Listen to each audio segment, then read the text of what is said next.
Hey, what's up, guys? Welcome to another Trade Genius podcast. Bob and Phil here. Markets are up big today, but we're going to show you what levels got hit today. Pretty important. And so we're going to talk about that and what that means going forward. So let's dive in.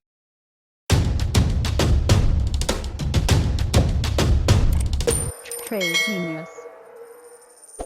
Okay, Bob. So the day was really green today, and we've been warning these guys about, watch out below. So can you kind of talk through what's going on currently and what that means?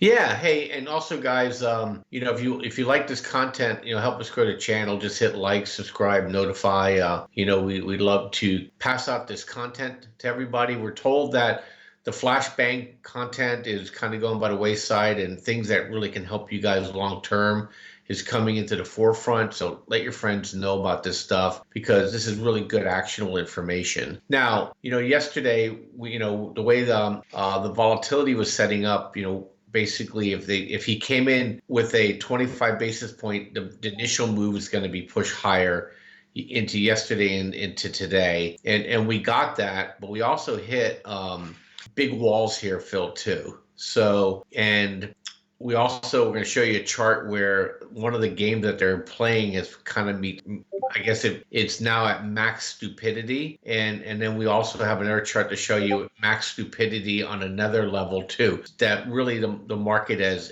exhausting all the games that they're playing. But what I want to continue to talk about too is because what we're talking to you guys about is macro, next 90, 120 days here, that what you may be seeing on the surface, the analogy that somebody gave me, and I think it's beautiful. People are out there on the beach picking seashells up off the reef because the reef has never been barren of ocean, but they're not looking out to see that the tsunami is on its way in. And I think that's kind of where we are right now. And I want to show you a chart with the banks. I want to continue with this because it's really important. Jerome Powell's in a situation. He's in a situation where he's playing 3D chess, but he's a pawn and he's playing against three queens.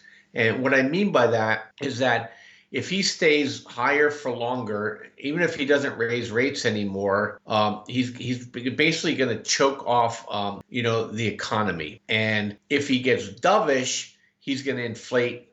He's going to basically cause asset prices to inflate to unconscionable levels. And if he keeps raising rates, he's going to kill the banks. And the banks, they're losing money on a P&L standpoint because the loans that they have out are locked in at lower rates, and the deposits they have on side their banks are leaving them because they're going to higher yielding instruments, i.e. money market funds, bond fund, treasuries, and now they're having to borrow money from the Fed at the higher rates. So they're losing money on the P&L side, but look at their balance sheet. These are unrealized losses. Now, if people were trading in 2006, 2007, and 2008, the banks got in trouble because they had massive unrealized losses, but they had to take them, they had to market them all the time. And that's when things really went upside down on these guys. But then what happened is they passed the FASB, which is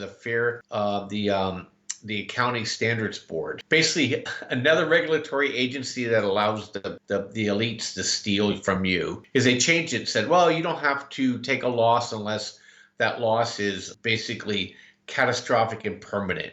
Meaning that you may have an investment that you bought at $200,000, but now it's worth $50,000, but there's hope that it could go back to $200,000 sometime in your grandchild's lifetime. They won't take that loss. They won't market to market. And this is what we're seeing here. Look at these losses. They're closing in on $1 trillion of unrealized losses. Now, this is 2 quarters behind. The fourth quarter probably was worse. And I think I'm suspecting here some of this pushing that they're doing in January is probably trying to abate some of this stuff, Phil. But it's a big problem for the banks. So the banks are kind of losing each way. And you sit to yourself, you just want to pull your hair out because you're like, how the heck can these guys lose money? They're insiders. They're playing inside baseball, and they're telling the central bank what to do. But, greed kills, and they just leverage everything up until it blows up in their face. And these are the kind of things that we're watching that I'm absolutely worried about. The next chart I want to show you is another reason why people need to be worried. One of the games they play is they knock volatility down And it's a game. All you need to know about volatility is the lower it goes, the more risk traders can take, hedge funds can take, banks can take. Well, we hit a level today. Basically, when you get down here at 16, 17 on VIX, you start getting snapbacks higher. And when it's higher, that means people have to take less risk. It means they have to sell what they own or what they're speculating with. And we reached that level again. And it's bad news because when this thing pops, they got to react immediately because they have basically attorneys and risk officers standing over their shoulders, basically telling them, you have too much risk on, close it, close it, close it, almost like a margin call, but it's inside the shops. And I think that's a big problem. And then the next thing I want to talk to you about is shifting from that is what people think how stock markets are valued, they're wrong. If you think it's cash flow, if you think it's fundamental analysis, if you think it's technical analysis, you're wrong. And this is the preeminent trader of our generation. And Phil, can you read it for me because the screen is too small for me looking at doing the video. He says earnings don't move the overall market. It's the Federal Reserve Board. Focus on the central banks and focus on the movement of liquidity. Most people in the market are looking for earnings and conventional measures. It's liquidity that moves the markets, unquote. And what he means by that, think of the Federal Reserve as a drug pusher. Think of all the traders as addicts, okay? And what they do is they continue to push and push and push their drugs onto you. And then when they stop, you go through withdrawals. And that's what's happening here. They're pushing and pushing and pushing. But the next chart we're going to show you, and you've seen this chart from us before, this is our liquidity chart. And we've reached an insane level of imbalance between what they call the fair value of the market based on the liquidity given, because it is measurable, and what it hit today. And then we basically hit a wall around 4,200 on the ES, but for SPY, 418, 420. It hit an area now where it makes more sense for people to start selling it off. And I think a lot of what we're seeing here now is a lot of times during these earnings reports, people push up until they get basically the big FANG stocks reporting. And as we're recording this video, 2 out of 3 of them already reported. And Phil, how did Amazon do?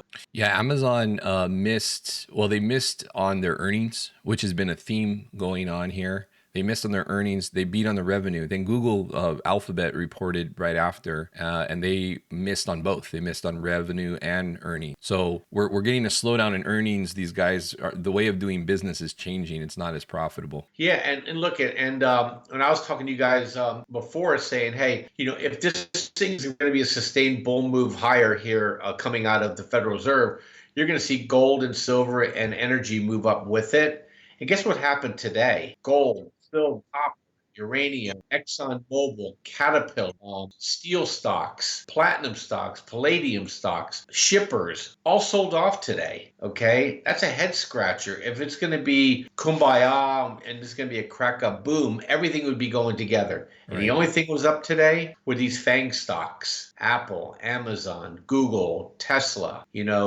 Snow, Datadog, all the garbage stocks. Bed Bath & Beyond missed an interest payment and went up 20%. Okay, these are not what bull markets are made of. These are what called squeezes. Yeah. And they're insane. They make you want to pull your hair out because you can't make sense of it. And they're going to keep doing it until enough people choke on it and have to throw their positions away. And that's kind of, where we are. And a lot of it they were using is volatility. They call it the flow. You have the liquidity flow and you have the volatility flow. Liquidity flow's gone. Volatility flow hit the floor here.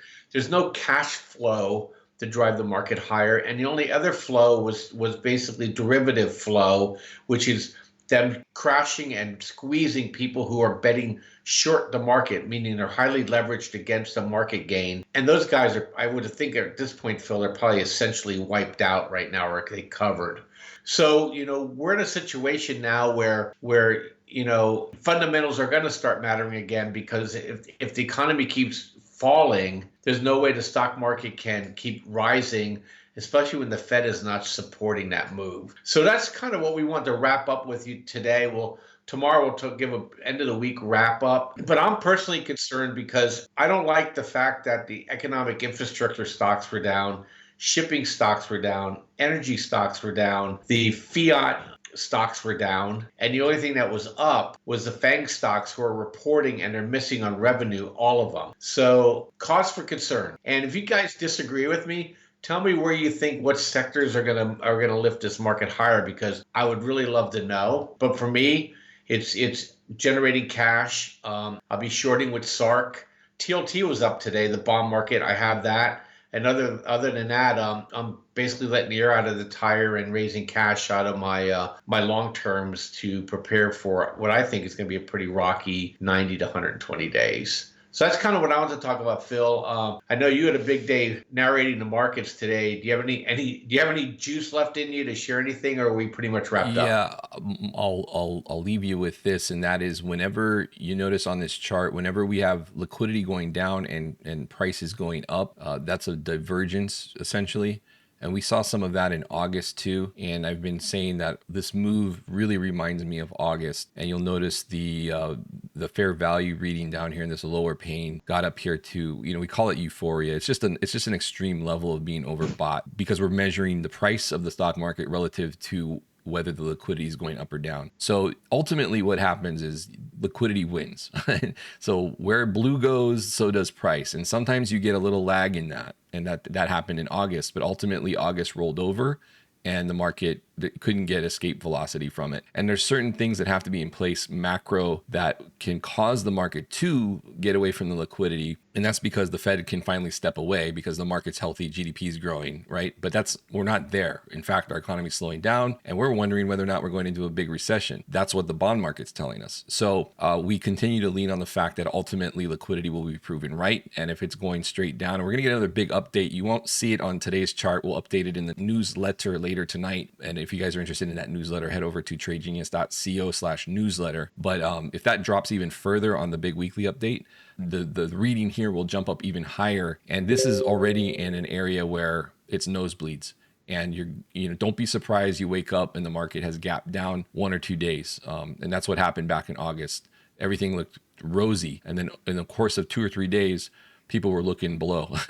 So things change quickly in this market due to the lack of liquidity. Yeah, I remember, Phil, in August too, we didn't have the podcast running then, but just talking to our customers, and as it was stretching, people were like thinking like that we're absolutely insane. And usually when these things happen, you get a lag of a few days to maybe a week, and then reality bites. And so in these situations, if you're gonna short the market and you haven't shorted the market, you probably have time. It could start tomorrow, it could start next week, but I wouldn't do anything less than probably the 1st of March to have expiration. So you give yourself some room, get past the CPI report that's coming, get past the next, month end options contract. And then the other thing too, JP Morgan now is out of bounds on their biggest mutual funds. And usually Jamie Dimon doesn't like to lose money. So you'll look for them to do some things to drive their collars back in, their pricing back into their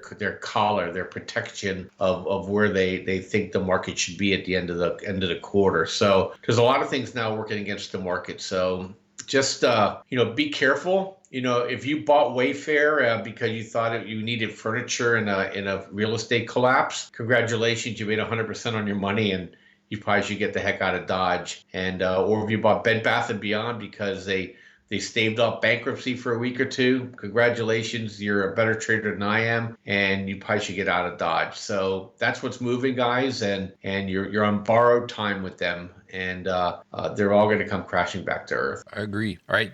Thanks, Bob. Thanks, guys, for watching. Please hit like and subscribe. Smash that notification button as well. Really appreciate that. And please give us your thoughts below. Love hearing from you guys. We'll see you on tomorrow's video. Take care.